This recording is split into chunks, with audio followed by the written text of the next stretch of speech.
Hello YouTube. Welcome to JoProgoWeekly.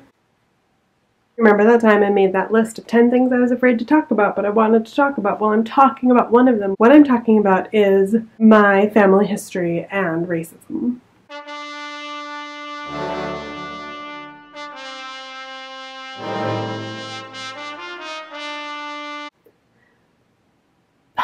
Here we go.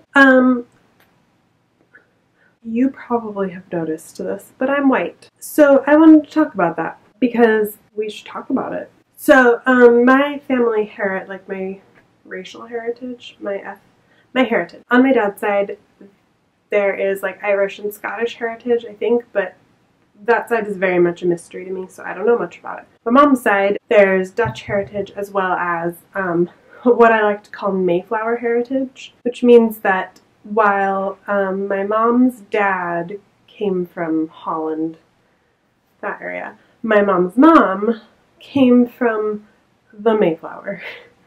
I laugh, but it's not funny.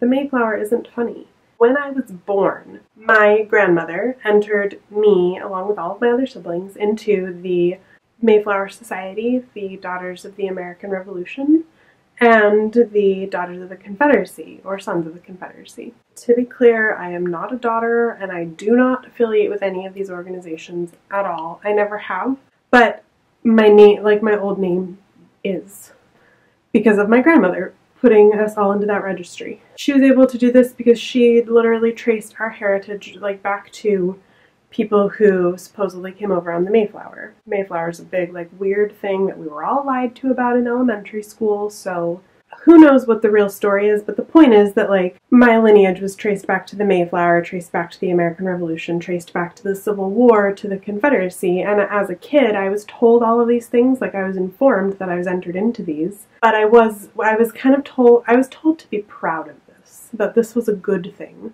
that it was my family history.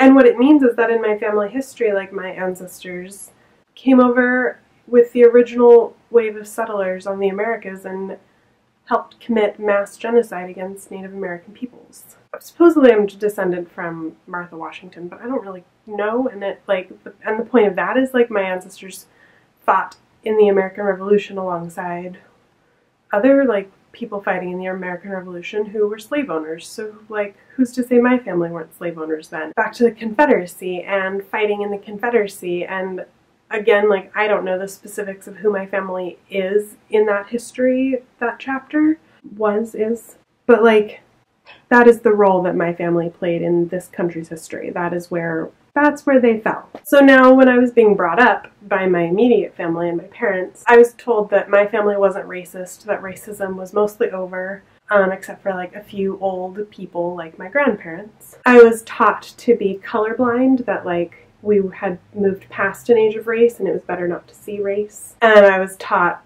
to be very proud of my heritage coming from, like, the Mayflower and the American Revolution and the Confederacy. I was taught to be proud that I came from the Confederacy, that my name was, my family's name was associated with that.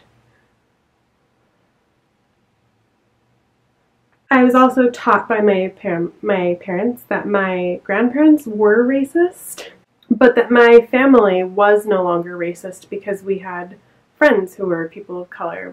And my parents worked in a Christian ministry organization that served people of color. And I was taught that that was, like, a really good calling to, like, live into. Like, if I grew up and I saved people of color, I was doing it right.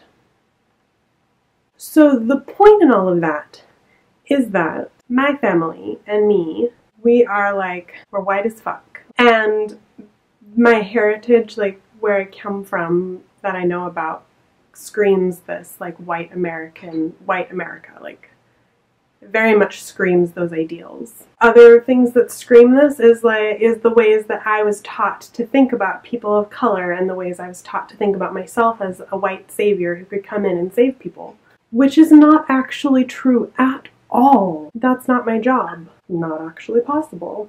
I was taught to take great pride in my past and in this history that my grandmother had traced for us, and I wasn't taught to understand, like, the gravity of what it meant that that's where my family comes from. So like what I didn't understand until very recently was that all of these elements of my upbringing and of my history and of my family are all racism. They're all like systemic oppression of people of color. That's what they're tied to. That's what they perpetrate.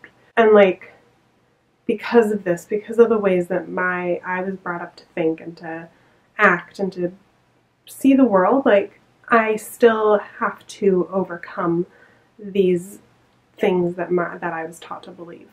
So I am still working very much on understanding this, and I expect that I will be working to understand this my entire life. And I hope that I never stop working to understand this, because it's very important. Because, like, I'm a white person and that matters. It doesn't matter in the way that, like, it matters because, like, my life impacts people around me.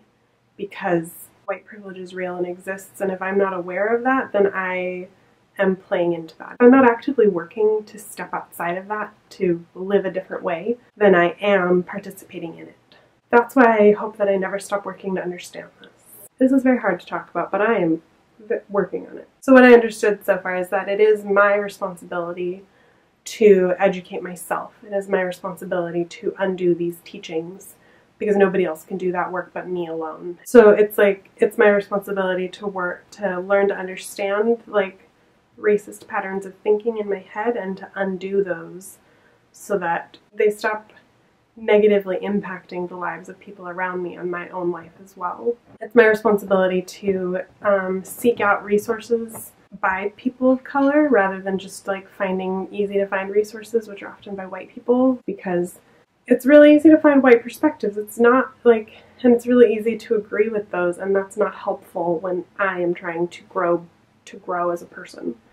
What I've understood is that it's really important to do all of that extra work, because that's my responsibility and I can do that, so I will do that.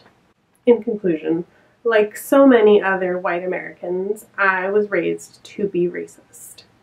But I don't have to let that dictate my present or future personhood. I don't have to let that dictate who I am. I have the ability and the capacity to change, and I additionally am in a place of privilege, and so it is my privilege to be able to change and make room.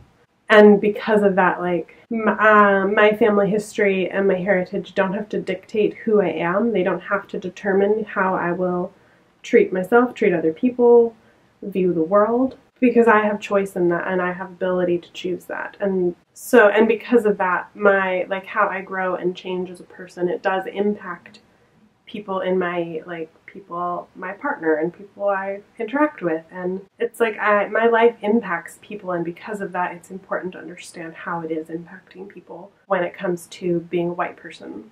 That's the end. I am very sweaty now. I would love to hear any thoughts any of you have to share with me. Whatever you want to say. The comments are open to you. I hope you have been having a great beginning of your week. I will see you around. Bye!